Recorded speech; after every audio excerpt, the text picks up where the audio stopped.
Oh, And then I'm wow. gonna chase Mel anyway, wherever he goes. If he has to go up to 160 or if he stays at 168, I'm coming up to that division. I want Mel. I said it straight after my fight. I just want that name Mel on my resume. No, even for no belts, I'll fight him for no belts at all. You know, belts don't bother me. It's just the names on the resume that I want.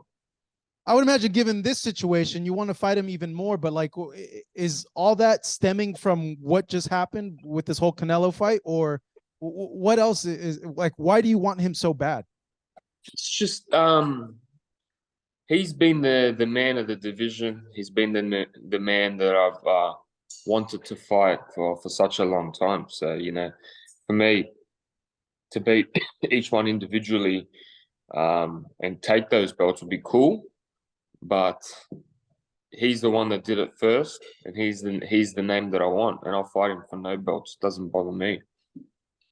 Given what you just said, then if you have a chance to unify, then I would say, how quickly do you see yourself moving up to 160 pounds? If you had like a time frame already in your mind. Um, if there's big fights to be made, I 154. I heard Errol Spence is going to move up eventually, so something like that. That would definitely interest me to stay for a bit longer. Just super fights, man. I want something that's going to be massive. That brings fireworks, something to wake up to, something to challenge myself. You know, Of him making that choice to go and fight Canelo. for Charlo, Yeah. any fighter would. You know, Canelo's the man of boxing. He's the face of boxing. So if anyone gets offered that fight, they're going to take it. You know, it's quite simple.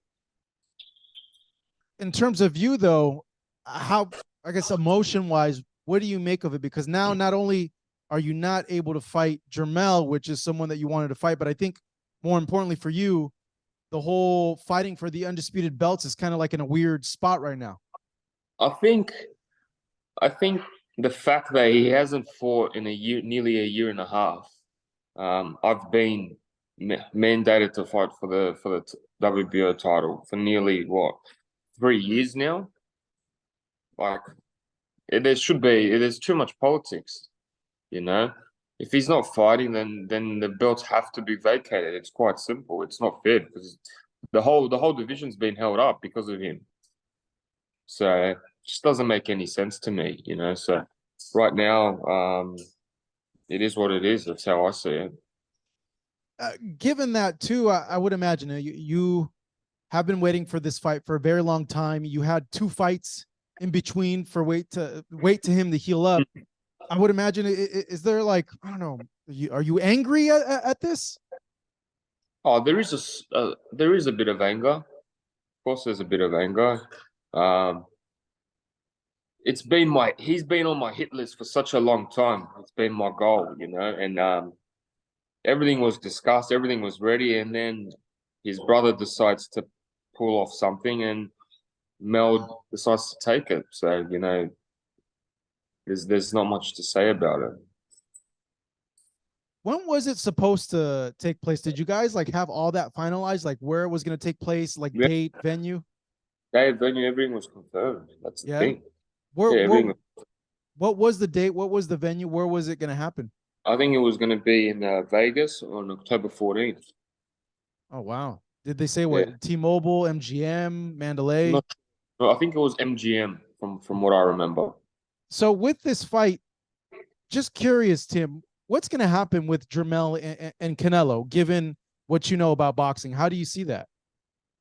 I think Canelo knocks him out, in my opinion. Mm-hmm. Simple. I think Mel is going to be smart, but I think Mel is look, he's taken too long off. Activity plays a big part, and you've seen him. He's been on his video chats and he's been getting smashed. And he called out Canelo when he got drunk, and he went on his video tantrum and he started calling out all these names and started slurring his words. And um, I think there's a level of discipline in Canelo that's a bit different. How does that knockout look to you? Is it like an accumulation? Is it a one punch? Is it a body shot? Accumulation. Yeah. Does Yeah. it go more than 10 rounds in your opinion? It could be around 10-ish, in my opinion. Mm. Yeah. Dang. At that point, yeah, you got to think if that does happen, is he gonna move back down to 154? Is he gonna if the whole stable is gonna move up? You see Spence to 54, Mel to 60, Maul to 68. Well, I think it hasn't more retired. He hasn't fought for like what 2 years. Should be retired by now. Yeah, it's been a while though. I hear he's going through a lot of personal stuff. Right. Yeah. But yeah, no, you are right. He hasn't defended his title in yeah, I would believe about 2 years. Yeah. Yeah, that's again how can you remain champion if you're not defending it? You know, it doesn't make any sense.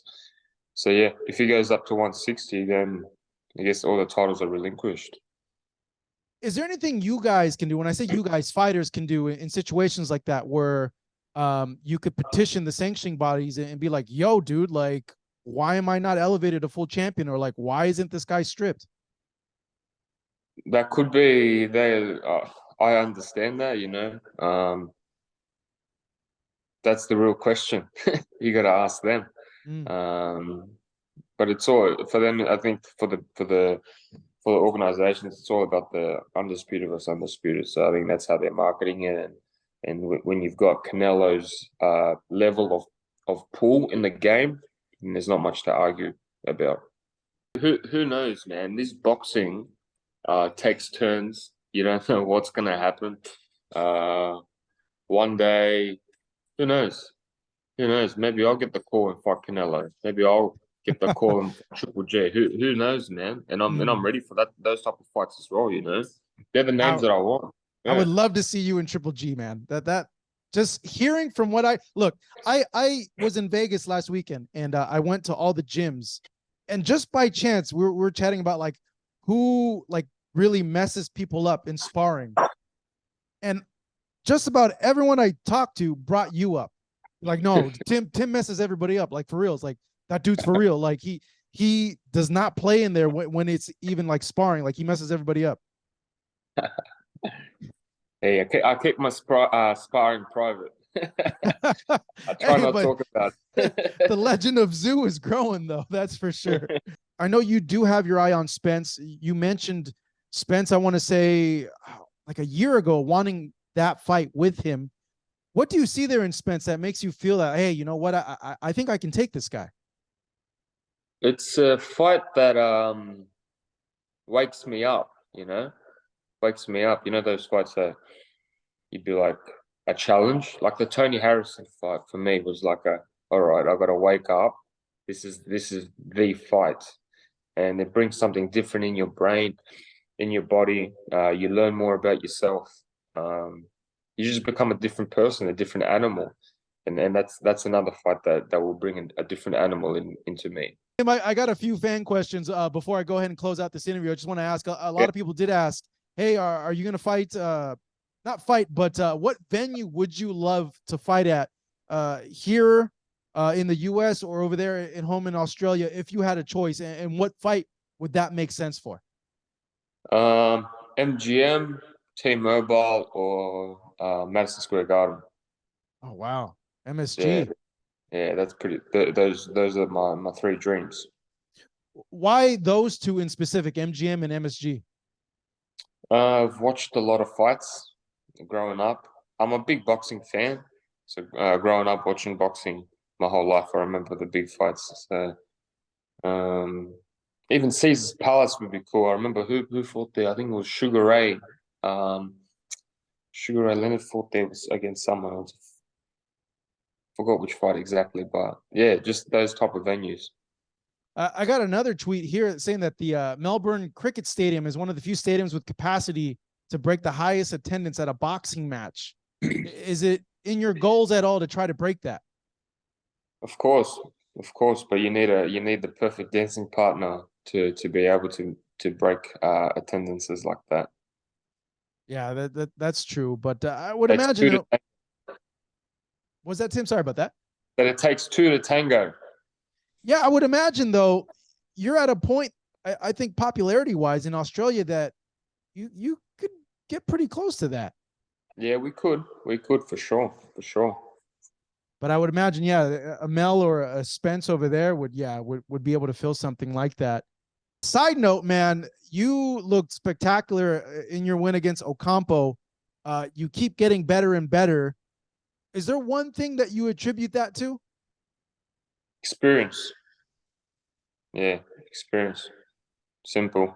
A lot of people are going to have a problem with you, Tim, the more they wait to fight you. That's for sure. With each fight, you keep looking better and better. That is Tim Tszyu speaking to us. Hey, Tim, as always, great catching up with you. I hope that we get to see you in the States soon, and I appreciate it, man. Keep training hard. Thank you. I'll be there soon. Okay. Stay.